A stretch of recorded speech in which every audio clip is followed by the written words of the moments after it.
खरातमुळे समता पतसंस्था वादाच्या भोवऱ्यामध्ये पतसंस्थेच्या राहता येथील शाखेमध्ये 100 खाती 60 कोटींहून अधिक रकमेचे व्यवहार. काका कोयटे दुपारी घेणार पत्रकार परिषद.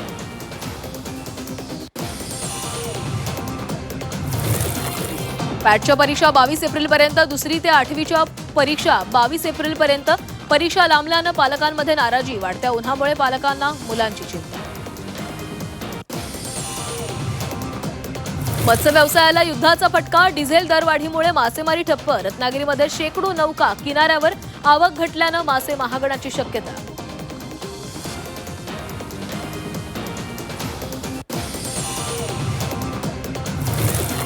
पालघरमध्ये कॅनमध्ये डिझेल देण्यास बंदी. वीटभट्टी व्यावसायिक आणि शेतकऱ्यांचे हाल. डिझेल अभावी कृषी पंप बंद. शेतीची कामंही खोळंबली.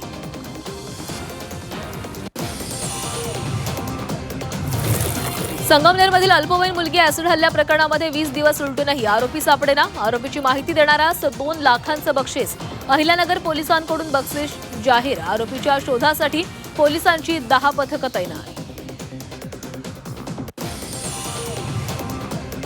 बीडमध्ये अवकाळी पावसाची हजेरी. अनेक भागामध्ये वादळी पावसासह गारपीट. बीडमध्ये अवकाळी पावसाची हजेरी. वादळी पाऊस गारपिटीमुळे पिकांचं नुकसान.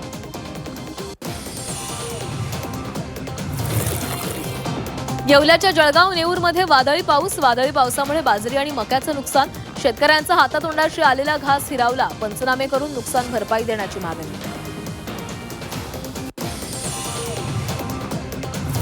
वाशिमच्या केकतुमरा परिसरामध्ये गारपीट. गारपिटीमुळे कांदा कलिंगडचं नुकसान.